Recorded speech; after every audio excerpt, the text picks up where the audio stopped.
नहमदुहु व नुसल्ली अला रसूलिहिल करीम। औज़ु बिल्लाहि मिनश्शैतानिर रजीम। बिस्मिल्लाहिर रहमानिर रहीम। वमा अरसलनाका इल्ला रहमतल लिल आलमीन।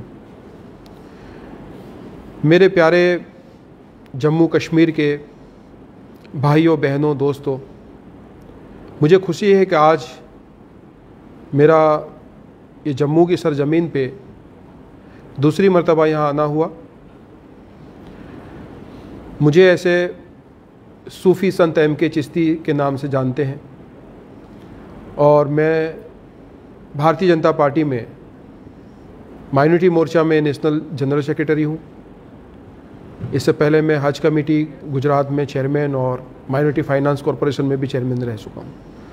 दोस्तों, कुछ बातें एक सूफ़ी होने के नाते, एक सज्जादा नशीन दरगाह शरीफ के गादी नशीन होने के नाते कुछ बातें मैं आपको बताना चाहता हूँ, क्योंकि मैं सिर्फ पॉलिटिक्स करने नहीं आया। मैं खुद एक सूफ़ी हूँ और अल्हम्दुलिल्लाह मैं पहला हिंदुस्तानी हूँ कि जिसने लंदन में स्पिरिचुअल चैनल उम्मा चैनल को शुरू किया। तो मैं पूरी कम्युनिटी के साथ जुड़ा हूँ। अल्हम्दुलिल्लाह MCA PhD के साथ साथ मैंने आलिमियत भी किया है और कुछ बातें हमारे मुल्क की भलाई के लिए, इंसानियत की भलाई के लिए, सभी इंसानों को एक अच्छी राह मिले और वो राह जो है जो अल्लाह ताला ने उसके पैगंबरों को, नबियों को, संदेशावाहों को, सूफ़ी संत फ़कीरों पीरों के ज़रिए आज सदियों से, हज़ारों साल से इंसानियत तक पहुँचाई। सबसे पहली बात तो ये है कि कुरान शरीफ की पहली आयत जो सूरह फातिहा में आती है वो है अल्हम्दुलिल्लाहि रब्बिल आलमीन। तारीफ़ है उसकी जो तमाम जहानों का रब है।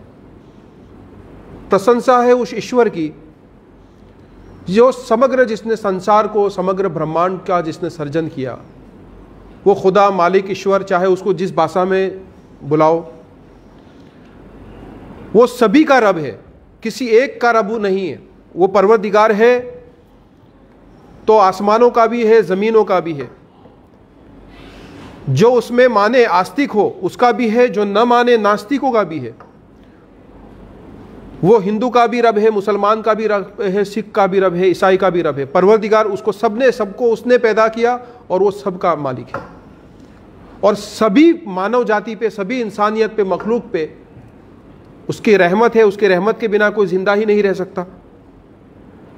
उसी ने सबको पैदा किया है, उसी की सब तरफ पलट के जाना है। वैसे ही हर ज़माने में, हर युग में संदेशावाहक, ईश्वरीय दूत, पैगंबर, नबी आए और हमारे नबी हज़रत मोहम्मद सल्लल्लाहु अलैहि वसल्लम, जिनकी शान में कुरान में ये कहा वमा अरसलनाका इल्ला रहमतल लिल आलमीन, हमने आपको तमाम आलमों की रहमत बनाकर भेजा।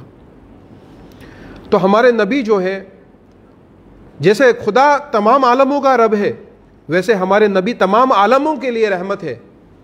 तो हमारे नबी भी आसमानों के भी लिए रहमत है, ज़मीनों के लिए भी रहमत है, आस्तिकों के लिए भी रहमत है, नास्तिकों के लिए भी रहमत है, हिंदू, मुसलमान, सिख, ईसाई, हर मजहब के लिए रहमत है। मोहम्मद सल्लल्लाहु अलैहि वसल्लम सिर्फ मुसलमानों के लिए रहमत नहीं है, मोहम्मद सल्लल्लाहु अलैहि वसल्लम हिंदुओं के लिए भी रहमत है, नास्तिकों के लिए भी रहमत है, सिख ईसाइयों के लिए भी रहमत है। तो उनको मानने वाले मुसलमान वो दूसरों के लिए रहमत कैसे बन सकते हैं मेरे भाई? जब अल्लाह सबका परवरदिगार है, मोहम्मद सबके लिए रहमत है, तो हम मुसलमान सिर्फ मुसलमान के लिए रहमत और बाकी के लिए रहमत, ये मुमकिन नहीं है। ये कुरान और हदीस नहीं है मेरे दोस्तों। खुदा की कसम दोस्तों, ये अल्लाह और अल्लाह के रसूल सल्लल्लाहु अलैहि वसल्लम का पैगाम नहीं है, हरगिज़ नहीं है। मुसलमान का मतलब होता है इस्लाम, यानी सलाम, सलामती वाला मजहब। सलामती किसके लिए? सच्चा मुसलमान, सलामती सबके लिए सलामती हो, हर इंसान के लिए सलामती हो, हर जानदार के लिए, हर निर्जीव के लिए वो सलामती हो, किसी के लिए वो जहमत न बने, किसी पे जुल्म न करे। वो सच्चा मुसलमान है। सच्चा मुसलमान वो है, जब मोहम्मद सल्लल्लाहु अलैहि वसल्लम को पूछा कि अच्छा मुसलमान कौन है, फरमाया सबसे अच्छा मुसलमान वो है जिसका पड़ोसी जिससे खुश है। अब मुझे बताओ, पड़ोसी जिससे खुश है, तो पड़ोसी कोई भी हो सकता है, हिंदू भी हो सकता है, मुसलमान भी हो सकता है, क्योंकि इस्लाम में जो पड़ोस जो है वो 40 घर तक बताई है। अब 40 घर की पड़ोस देखोगे तो पूरा गांव तहसील आ जाएगा, और वो सब आपसे राजी होने चाहिए, खुश होने चाहिए, किसी को तकलीफ नहीं होनी चाहिए। मक्का में जब हमारे नबी पर खुदा का जब ये पैगाम आया, वो जिस रास्ते से गुजरते थे, एक यहूदी, एक गैर मजहब की बुढ़िया औरत उनको उल्टा सीधा बोलती थी, गालियां बोलती थी, उन पे कूड़ा कचरा डालती थी हर रोज जिस रास्ते से गुजरते थे। आप उसे कुछ बुरा भला नहीं कहते थे, अपने लिबास को साफ करते थे और चल देते थे। हर रोज का ये दस्तूर था, गालियां सुनना और कूड़ा कचरा अपने लिबास पे पड़ना। ये मोहम्मद सल्लल्लाहु अलैहि वसल्लम का अखलाक, जिसको तुम नबी मानते हो, मैं नबी मानता हूं। एक दिन जब उस बुढ़िया ने कचरा नहीं डाला, उसकी आवाज गालियों वाली नहीं आई, तो आपने सोचा कि बुढ़िया को क्या हुआ। आप उसकी खबर लेने के लिए गए, पता चला बीमार है। आपने उसकी आयादत की, उसके घर का सब काम किया, उसकी दवाई लाए, उसकी खातिरदारी की। वो बुढ़िया ने सोचा कि क्या यही वो मोहम्मद है जिसे मैं गालियां देती थी, जिसे बुरा भला कहती थी, जिसे गालियां देती थी। तो दोस्तों, हमारे नबी ने यह बताया कि तुम्हें कोई गलत कहे, गालियां दे, बुराई करे, फिर भी उसके साथ भलाई पेश आए। हम नात तो पढ़ते हैं, मस्जिदों में, दरगाहों में नात पढ़ते हैं। क्या पढ़ते हैं? सलाम उस पर के जिसने बेकसों की दस्तगीरी की, सलाम उस पर के जिसने गालियां सुनकर दुआएं दी। तो गालियां सुनकर दुआएं देना हमारे नबी का अखलाक था। और आज हमें कोई बुरा भला कहता है, आज कोई बुरा कहकर माफी भी मांग लेता है, फिर भी हम माफ नहीं करते। तो हमारी क्या सोच इतनी छोटी हो गई, हम इतने नैरो माइंडेड, संकुचित दृष्टि वाले हो गए कि अल्लाह की रहमत समंदर से भी बड़ी, नबी की रहमत समंदर से भी बड़ी, और मुसलमान इतना छोटे दिल वाला हो गया जो किसी को माफ न कर सके माफी मांगने के बाद भी। क्या नबी सल्लल्लाहु अलैहि वसल्लम ने अबू जहल तो छोड़ो, हजरत अमीर हमजा जो सबसे प्यारे चचा थे, उनका कलेजा चबाने वाली हिंदा जो बाद में सहाबिया हो गए, उनको रदी अल्लाह अन्हा कहते, क्या उसको माफ नहीं किया? अबू सुफियान जिन्होंने उनको बेवतन किया, उन पर जब वो नमाज में सजदे में जाते थे उन पर गंदी चीजें डालते थे, उनको गालियां देते थे, बुरा भला कहते थे, झूठा कहते थे, जादूगर कहते थे। जब वो करिश्मे उनके होते थे कहते ये तो जादूगर है। जब चांद के टुकड़े किए उन्होंने तो कहा कि तो जादू किया। इतना सब बुरा कहने वाला हजरत, क्या अबू सुफियान को उन्होंने माफ नहीं किया? क्या अबू सुफियान फिर सहाबी नहीं हुए? तो अल्लाह के नबी तो सबको माफ करे, और हम इतने छोटे हो गए दूसरों पे जुल्म करें। हम तो, इस्लाम तो सबके लिए रहमत है, फिर ये जहमत कहां से आ गई? दोस्तों, सलामती वाला मजहब है। हमारे सब पड़ोसी हमारे से राजी होने चाहिए, चाहे वो हिंदू हो या मुसलमान। चाहे कश्मीर की वादी में फिर हमारा कोई पंडित भाई रहता हो, तो क्या वो हमारा पड़ोसी नहीं है? कल उठ के उसने हसर के मैदान में खुदा की बारगाह में ये गवाही दे दी अल्लाह और अल्लाह के रसूल के सामने कि ए नबी, ये तुम्हारे उम्मती ने, मैं इनका पड़ोसी था, ये 40 पड़ोस में ये नंबर पे था, इसने मुझे ये तकलीफ दी थी, ये अजियत पहुंचाई थी। तो क्या अल्लाह और उसके रसूल खुश होंगे आपसे? नहीं होंगे, क्योंकि बेहतर मुसलमान तो वो है जिससे उसका पड़ोसी खुश हो। हमारे अखलाक ऐसे होने चाहिए, हमारी मोहब्बत ऐसी होनी चाहिए ताकि लोग हमसे मोहब्बत करें। सूफियों ने क्या किया? आज अल्हम्दुलिल्लाह जितने भी सूफिया किराम आए, चाहे वो बगदाद शरीफ वाले महबूब सुबानी गौस आजम जिलानी रहमतुल्लाह अलैह हो, चाहे हजरत ख्वाजा मोइनुद्दीन चिश्ती अजमेरी रहमतुल्लाह अलैह, पूरी दुनिया में आप कजाकिस्तान, ताजिकिस्तान में जाओ, हजरत अब्दुल खालिक गिस्दवानी, नक्शबंदी सिलसिले के बुजुर्ग, जितने भी औलिया है, करोड़ों लोग आज भी सूफियों को मानने वाले हैं। एक भी सूफी का फॉलोवर करोड़ों में से आतंकवादी नहीं हुआ, टेररिस्ट नहीं हुआ। क्यों? सुसाइड बॉम्बिंग, टेररिस्ट अटैक ये करने वाला कभी मुसलमान नहीं हो सकता। मुसलमान कभी बेकसूरों पे जुल्म नहीं कर सकता। मुसलमान कभी औरत बच्चों पर यह जुल्म नहीं कर सकता, सुसाइड बॉम्बिंग नहीं कर सकता। मैं डॉक्टर ताहिरुल कादरी साहब को, जो पाकिस्तान के स्कॉलर हैं, उनको सलाम करता हूं। जब ये हिंदुस्तान आए, हमारे प्राइम मिनिस्टर मोदी साहब ने उनको स्पेशल तरीके से इनवाइट किया। पहले तो उनकी परमिशन कैंसिल किया, मैंने जाके उनको समझाया कि इनकी पीस पर 100 से ज्यादा देशों की पार्लियामेंट में स्पीचेस हुई है। उन्होंने गुजरात में उनका प्रोग्राम किया, 5 लाख लोग आए।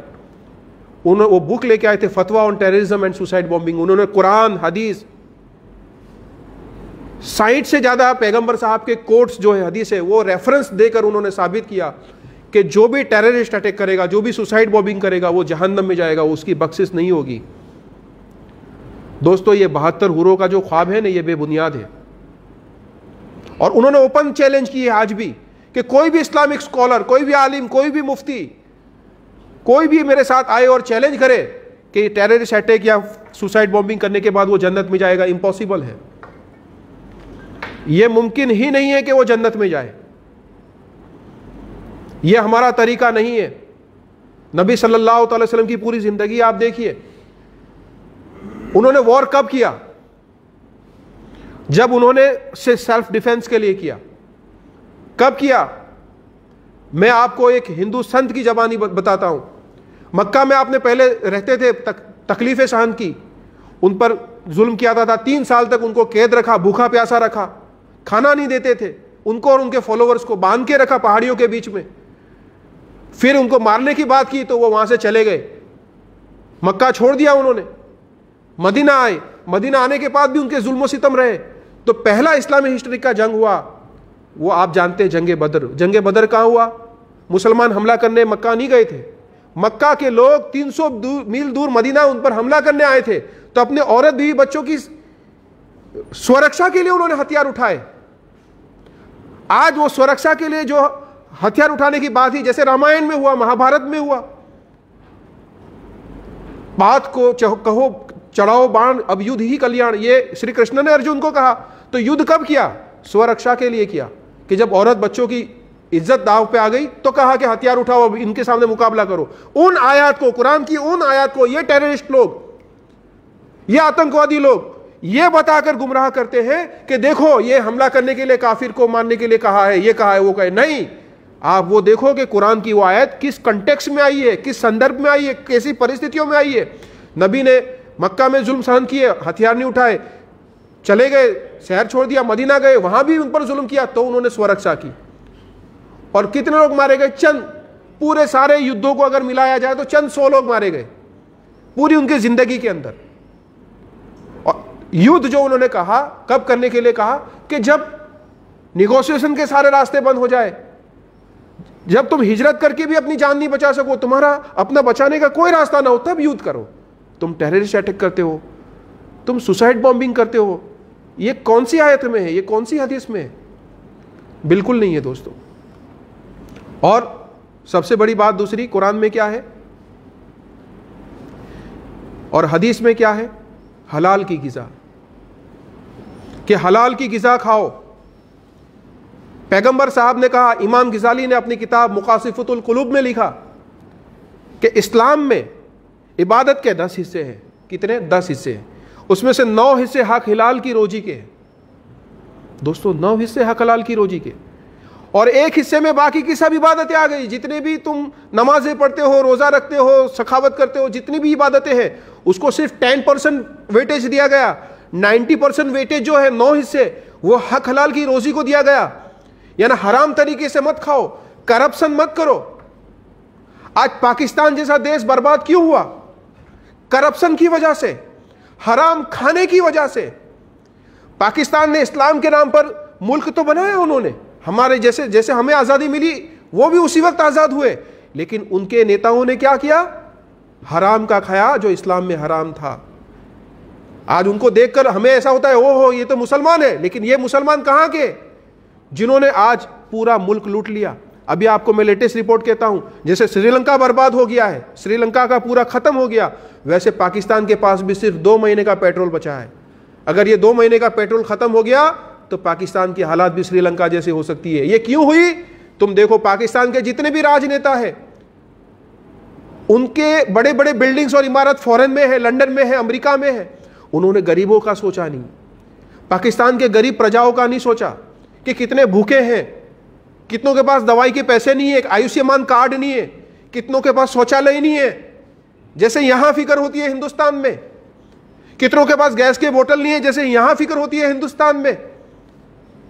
कितनों के पास विधवा सहाय की योजना नहीं है पाकिस्तान में, जो जैसे यहां फिक्र है। वहां सिर्फ हुकूमत तो मिल गई, मुल्क तो तुम्हें मिल गया, उससे क्या होगा? आज जो पैसा पाकिस्तान का था, जो अमेरिका ने भी दिया वॉर अगेंस्ट टेररिज्म के नाम पे, तालिबान से लड़ने के नाम पे, वो सारा पैसा वो नेताओं के पेट में गया। पूरा आधा से ज्यादा वक्त वहां मिलिट्री का राज रहा। वही काम मैं तो अक्सर कहता हूं कि जो पाकिस्तान के नेताओं ने किया वो इससे पहले जम्मू कश्मीर की सरकारों ने किया, पीडीपी के नेताओं ने किया, एनसी के नेताओं ने किया। आज उनके घरों को देखो, उनकी प्रॉपर्टीज को देखो, उनकी खानदान को देखो। जम्मू कश्मीर की यहां की संपत्ति को, यहां के लोगों को, जो गरीबों को सहाय करनी थी, जरूरतमंदों को जो हेल्प करनी थी, वो सब पैसा उन्होंने खाया। उन्होंने अपनी बड़ी बड़ी कोठियां बनाई, विदेशों में इन्वेस्ट किया उन्होंने, तो उन्होंने हराम का नहीं खाया। तो हराम का खाया तो 90% तो इस्लाम से खारिज हो गए। अब 10% में बचा किया उनके पास, उसका भी ठिकाना नहीं है। तो दोस्तों, हाकिम तो वो होना चाहिए, तुम्हारा रूलर वो होना चाहिए, तुम्हारा शासक वो होना चाहिए जो करप्शन करने वाला ना हो, हराम का खाने वाला ना हो, वो ईमानदार हो, वो इंसाफ करने वाला हो, वो मखलूक की, लोगों की फिक्र करने वाला हो कि मेरी प्रजा में कौन भूखे हैं, कौन प्यासे हैं, किनके पास दवा नहीं है, किनके पास लाइट नहीं है, किनके पास गैस का बोतल नहीं है, किसके पास घर नहीं है। आज मैं आपको बताऊं हिंदुस्तान में कितना फर्क है, जो पाकिस्तान जो बर्बादी के नाम पर है, और हिंदुस्तान में क्या फर्क है। आप जानते हैं कि भारत के इतिहास में भी, मैं अपना कोई डेटा नहीं रखूंगा, और जो कहूंगा आप मेरी बात को रिकॉर्ड कर सकते हैं, चाहे मैं इस्लामिक रेफरेंस दूं, चाहे मैं गवर्नमेंट डेटा दूं, उसको मैं साबित करने की ताकत रखता हूं, मैं जिम्मेदारी के साथ। ये मेरी चैलेंज है कि जो भी मैं बोल रहा हूं, मेरा एक एक वर्ड जो है, मेरी एक एक सेंटेंस है, वो सही है।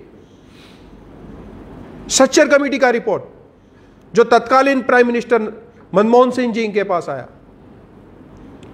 मनमोहन सिंह जी ने सच्चर कमेटी बनवाई, बीजेपी वालों ने नहीं बनवाई थी।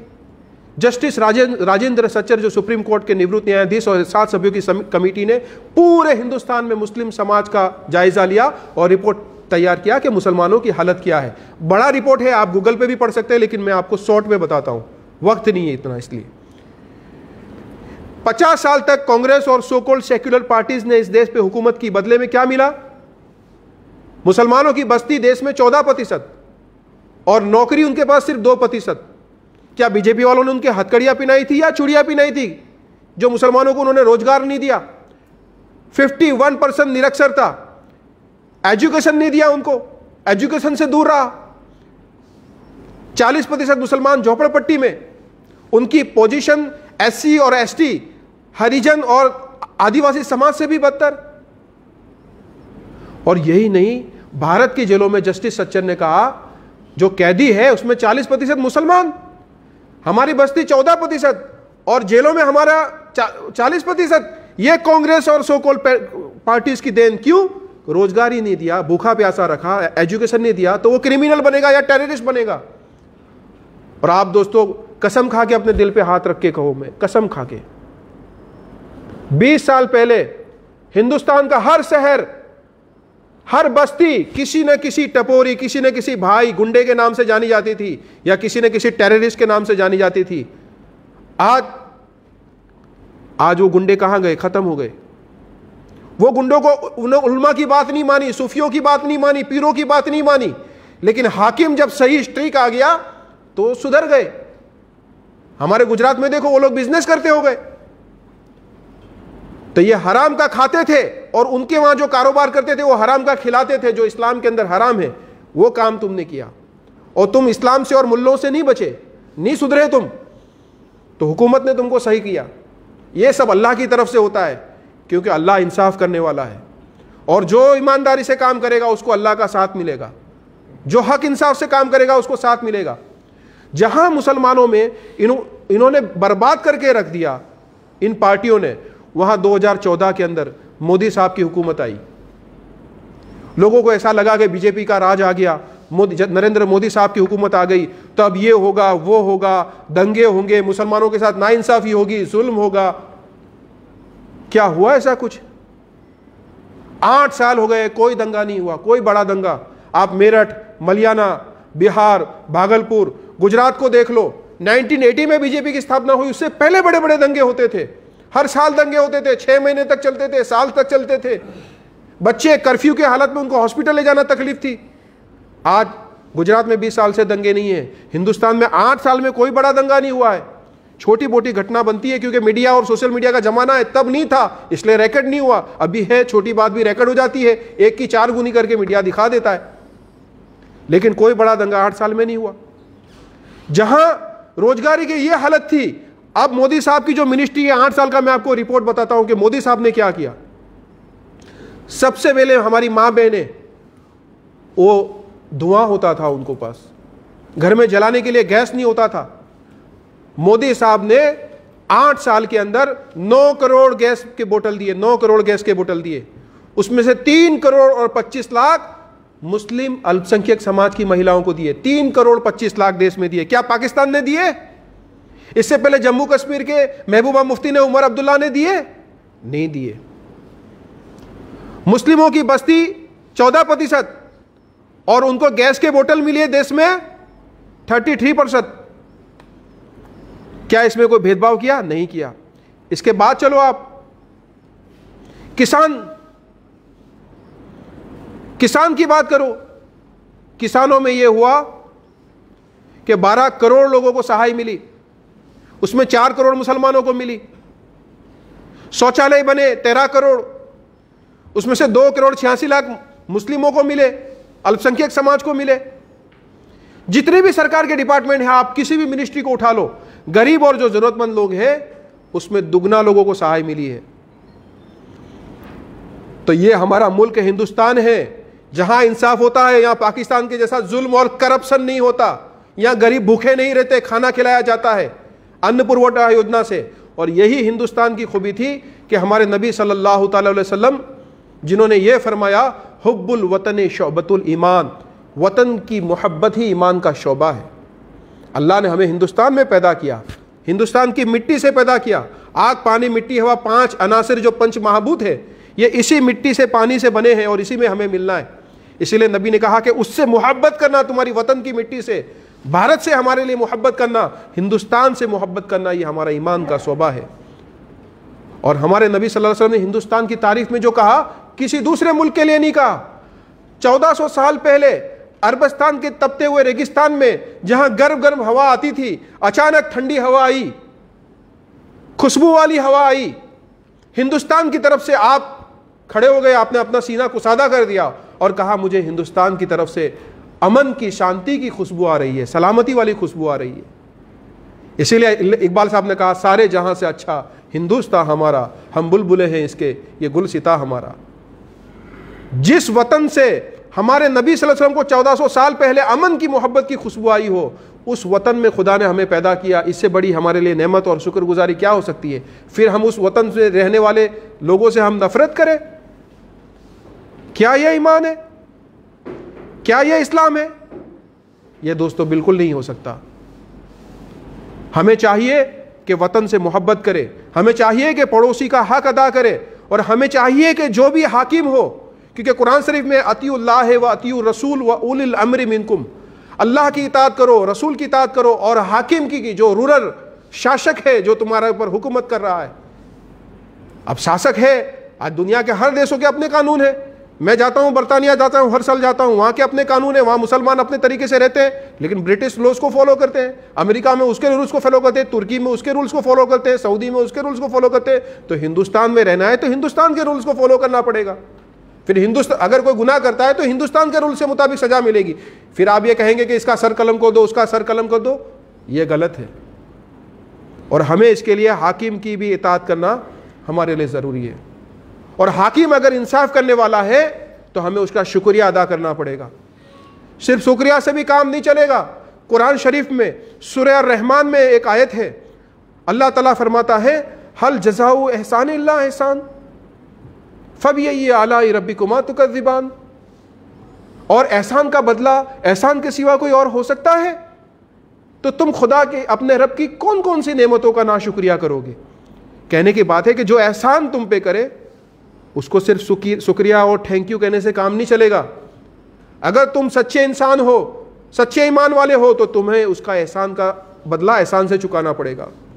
इससे पहले की 50 साल की सरकारों ने हमें न एजुकेशन दिया, न रोजगारी दी, न सेफ्टी दी, और जिसको हम वोट नहीं देते थे, जिस बीजेपी को, जिस मोदी सरकार को हम अपना दुश्मन समझते थे, उन्होंने आज हर मिनिस्ट्री को उठा के देख लो। जो गरीब, जो जो जो जो कांग्रेस वालों ने हमें गरीब बनाए थे, इन्होंने ही हमारी यह हालत की थी। इसीलिए तो सबसे ज्यादा गरीबों की लाभ आज मुस्लिम समाज को मिल रही है। कोई भी योजना आप उठा के देख लो, मुद्रा योजना में 36% लोग, 35 करोड़ में से 36% लोग मुस्लिम और अल्पसंख्यक समाज के। तो उनका एहसान भी तुम्हें मानना पड़ेगा, क्योंकि खुदा का साथ मिलेगा। जो ईमानदारी से काम करेगा, जो ईमानदारी से हुकूमत करेगा, उस पर खुदा की रहमत, नबी की भी रहमत होगी। नबी रहमत लिल आलमीन है, सबके लिए रहमत है। तो हमें यह देखना है कि हम अपने वतन से मोहब्बत करें, अपने हर मजहब के लोगों से मोहब्बत करें, अच्छे इंसान बने, नेक इंसान बने, हलाल की ग़िज़ा खाए, हराम से बचे और हराम खाने वालों से भी बचे। ये हराम खाने वाले पाकिस्तान के जैसे रूलर, ये पीडीपी और एनसी के नेता हो जिन्होंने हराम खा के सब कौम को बर्बाद किया, ऐसे लोगों से भी बचे। अगर ऐसे लोगों को साथ दिया, गलत को साथ दिया, तो हम भी, खुदा की रहमत हम पर नाजिल नहीं हो सकती। हमें सच्चों का साथ देना पड़ेगा, हमें इंसाफ करने वालों का साथ देना पड़ेगा। लोगों को लगता है कि भाई जम्मू कश्मीर में अभी बीजेपी आ जाएगी तो ये हो जाएगा, वो हो जाएगा। ये सारी गलत फहमियां हैं। गुजरात में भी लोग ऐसा कहते थे। गुजरात में आज 20 साल से कोई दंगा फसाद नहीं है, एक मरतबा कर्फ्यू नहीं लगा। वहां हिंदू मुस्लिम जॉइंटली बिजनेस एडवेंचर करते हैं, पार्टनरशिप के साथ बिजनेस करते हैं। इतना अच्छा माहौल और सद्भावना 100 साल के इतिहास में भी कभी नहीं थी। तो यहां भी मुझे पूरा यकीन है गुजरात ही की तरह जम्मू कश्मीर में अमन होगा, शांति होगी, प्यार होगा, भाईचारा होगा, हुब्बुल वतनी होगी, सबका साथ होगा, सबका विश्वास होगा और सबका विकास होगा, जो हो रहा है। और अगर आपका साथ मिलेगा तो और विकास होगा। यहां कोई दंगा फसाद नहीं होगा इंशाअल्लाह, गुजरात की तरह। यहां कोई किसी पे जुल्म नहीं होगा, सबके साथ इंसाफ होगा। इसीलिए मैं आप सबसे कहता हूं कि कांग्रेस और सो कॉल्ड रीजनल पार्टीज जहां भी आपके प्रदेश की हो, उसने क्या किया है उसका हिसाब लो। उन्होंने अपनी कितनी बड़ी कोठियां बनाई देश में विदेश में, उसका हिसाब लो। उन्होंने गरीबों के लिए क्या किया उसका हिसाब लो। और एक तरफ तुम मोदी साहब का भी देखो, उनका अपना परिवार नहीं है, उन्होंने अपनी पत्नी का त्याग किया, उन्होंने अपने बच्चों का त्याग किया। क्यों करते हैं ये लोग त्याग? हमारे जम्मू कश्मीर के प्रेसिडेंट रैना साहब भी है, एक राजनीतिक संत है, क्यों परिवार का त्याग किया? ये लोग क्यों परिवार को त्याग करके लोगों की खिदमत करते हैं, मुल्क की खिदमत करते हैं? और जो भी आता है, जिस मजहब का आता है, एक इंसानियत के नाम पर जैसे मोदी साहब खिदमत करते हैं, सबकी खिदमत करते हैं। मोदी साहब ने ये कोई प्रेस कॉन्फ्रेंस में नहीं कहा, मोदी साहब ने बीजेपी की पार्लियामेंट्री बैठक में कहा, कार्यकारिणी में कहा कि जिसने हमको वोट दिया वो हिंदुस्तानी भी हमारा है, जिसने हमें वोट नहीं दिया वो हिंदुस्तानी भी हमारा है। हमें उस वोट देने वाला का भी काम करना है, वोट न देने वाला का भी काम करना है। और कोई भी व्यक्ति कोई भी धर्म का हो, वो दूसरे धर्म के खिलाफ न वीडियो अपलोड करे, न कोई पोस्ट बनाए, आपस में भाईचारे से काम करिए। मोदी साहब ने कहा, प्रेस में नहीं कहा, अपने नेतृत्व को कहा, राष्ट्रीय नेतृत्व को कहा। तो ये कोई नहीं चाहता कि ऐसा हो, लेकिन हमें इंशाअल्लाह अखलाक से हम अच्छे सच्चे ईमान वाले बनेंगे, मोहब्बत वाले बनेंगे, नबी रहमत की राह पर चलेंगे तो अमन होगा, प्यार होगा, मोहब्बत होगा। और दोस्तों, ये टेररिस्ट अटैक, ये सुसाइड बॉम्ब, ये नफरत, इससे ना हमारा दुनिया में भला होगा ना आखिरत में भला होगा। आप कुरान को अच्छे से पढ़ो, हदीस को अच्छे से पढ़ो, उसके पैगाम को अच्छे से पढ़ो, नबी सल्लल्लाहु अलैहि वसल्लम की पूरी जिंदगी को पढ़ो। पत्थरों मारने वालों को उन्होंने उनके लिए दुआएं की, हमें भी इस तरीके से करना है। फॉरगिव एंड फॉरगेट, माफ करो और भूल जाओ। प्यार और मोहब्बत और अमन के साथ हम ये हिंदुस्तान के गुलिस्तान को, इस गुलिस्तान की चमक और चमकती रहे, इस गुलिस्तान की महक है वो महकती रहे। आओ प्यार और मोहब्बत के साथ हम एक ऐसा अच्छा हिंदुस्तान बनाए कि जहां रहने वाले सब खुशहाल हो, सब अमन के साथ रहे, प्यार के साथ रहे। क्या खूब कहा है किसी ने, we may have arrive on different boats, we may have arrive on different boats but we are now on the same ship.